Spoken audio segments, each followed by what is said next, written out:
zvinhu zviya zvatanga manje muri yeZimbabwe takutoona effect yemota ipapo ndakutaura ndikati zvigananda ma1 ende zvigananda zvinotenga munhu passport paita nyaya panapa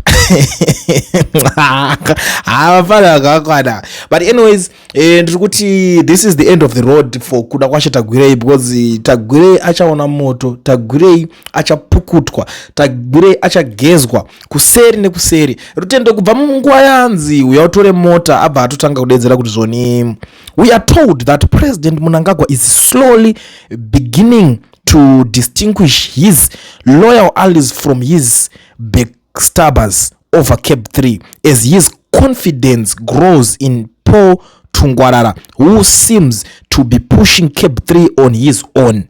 Meanwhile, Kuda is becoming more sidelined as he drives Cape 3 as a means to usurp power from ED instead of pushing for ED 2030. Consequently, Kuda has begun to threaten that the JOC will stop the June 16 event being organized by Tungwarara.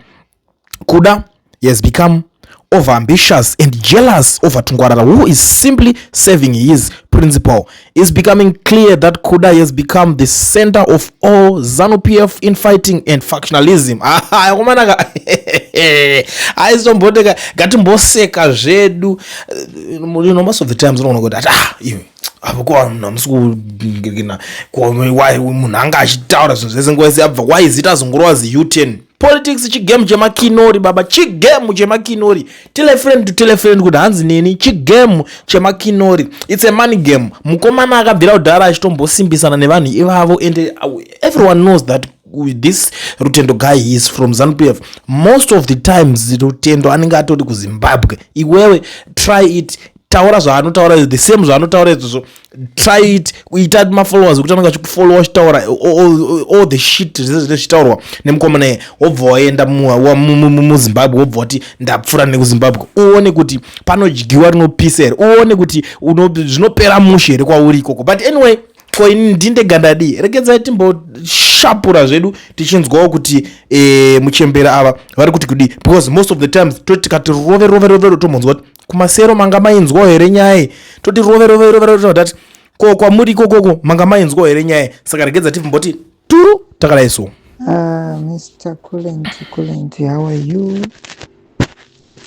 Ndiri kuitirwa zvakanaka nema-MP ari kutimirira zvakanakisa. Ndina kumbozvifungidzira, ndakafungidzira kuti vese vachangonzi mari iyo itai hongu. Kune vose vari kuti hongu nekuti vapiwa kamari, vari kumbozviziva here kuti mari iyo ichapera? Kana yapera bill number 3 ikaimplementwa, nhamo yavo neyangu ndopainotangira. Uyezve ma-MP aya ndinodayira kuti vane ruzivo rwekuti pavari kupinda vachiti Cape 3 ngaienderere mberi, havana makore kana nguva ndefu varimo muparliament imomo.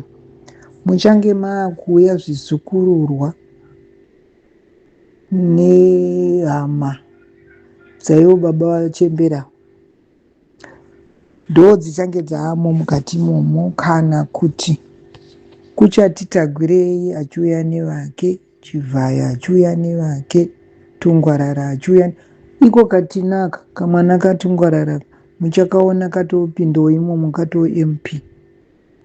So vanhu ivava vari kuti yes, ndinodayira kuti vari kutozviziva havo kuti ramangwana ravo harina kujeka,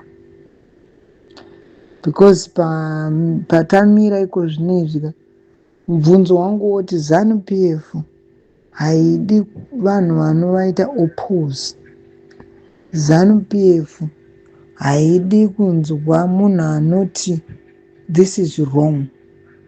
Vanongoda ivo chete vachiti we want to do this since 1980. when I was in form 2. Munhu ari kutaura uno yanga ari form 2 muna 1980 vachitanga kutonga. Iko zvino ndatotemberawo vachingotonga. Vonzi chibvai kana kuti ngatiendei kumavhoti. Iko zvino munhu wandakapinza gandidzokere nenyaya yevanhu vaivava ndisu takavapinza basa, as some of the MPs were saying. Isu takapinzwa basa nevanhu kwatabva ikoko vari kuramba bill number 3. Isu ndisu takavapinza basa. Ndini ndakanoita vhoti kuti ndikuda MP uyu. MP yeyo chiuya wonditaura kuti hamuchabvumidzwa kuvhota nekuti isusu tadhisaidha kuti ari kudhisaidha as who. President wacho ndini ndakamuvhotera kuti ave panzvimbo ipapo. Chaakumbomuita kuti ati kuti musikana webasa auya pamba pangu oshanda 2 years, ini iye chitizvo ndinofanirwa kutoshanda kusvikira ndisasada. Hakuna zvinhu zvakadaro, hakuna zvinhu zvakadaro. Ava vashandi veda, zvavaita vashandi vedu vanonzwa isu kuti tiri kudei. Hatichatovadi vese, the whole bunch hatichatoidi. Inini nepandave panapa ndandiri kuti in 1980 I was in form 2. Kana kuti ndichatomhanyidzana nevanava kuti ndakuda kuita MP, ndokunge vatonyatsoshayikika vaya vadiki vacho ndinopinda. But not now kuti kwakazara vana vachechawo iwo tinoda kumhanya. Vanhu vakura ava taakuda zvinhu zvinoti chachacha tiri kufamba. Izvo zvavakutiitira izvi zvazvokupenga. Ana Tagwirei ngavazive zvekunonamata ku7th day kwavoko, vaite zvavari kuda kuita. Ava vanoendawo kwavanoenda kumapostori ngavaende kumapostori kwavanoita zvechechi, varape vanhu vachiprofita vanhu. Ava vane mari dzavo ngavaenda vanodzidya vari kwavari ikoko. I didn't mean to mention names, but I did, because ndiri kurohwa nehana ndichinzwa kuti ava bill number 3 ikaita through, kuna ari kutoti zvese Zimbabwe yese inenge yake. He will own Zimbabwe. Neni wese ndinenge ndaawake. Kamba kangu kandinako kwandiri ikoko kachange kaakake. So vadikani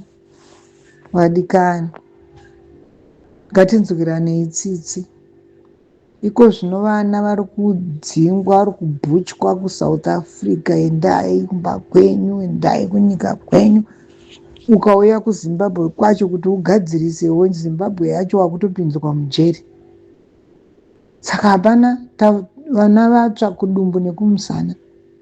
Tiri kumbotiiko vanai vatungamiriri, tiri kuti, and at the same time ini haisati ndakombozvinzwa ini kuti vanhu kana maiswa pachigaro ndima kuimplementa mitemo, kana kuti mitemo inotoiswa nesu. Ndisu tinoisa mitemo nekuti ndisu varidzi venyika. Iwewe munhu uri pachigaro chiregedza kuita rule, iva a leader ane wisdom. Izvi zvataakuona izvi yatoo spirit yemudima yakutonga, haisisiri spirit yakajeka. Taakuti shuwa gaindiise maoko angu kuma MPs akatimiririra zvakanyanya, and I have been following my MPs. Thank you, makatirwira mukataura zvamakataura zvinonzwika, nekuti ramangwana renyu muri kutoriziva. Dai Mwari vazovaitira zvakanaka, vavachengetedza aya mahooligans aya akasavabata chete. Asi chatiri kuda kutenda ndechekuti vakamira nenyika yavo, vakamira nevanhu vakavasarudza. Dai Mwari wekudenga vachengete. newewo Kulendi ndiri kuti uzoramba wakachengetedzwa pasi pechigaro. Mwari vakuitire zvakanaka.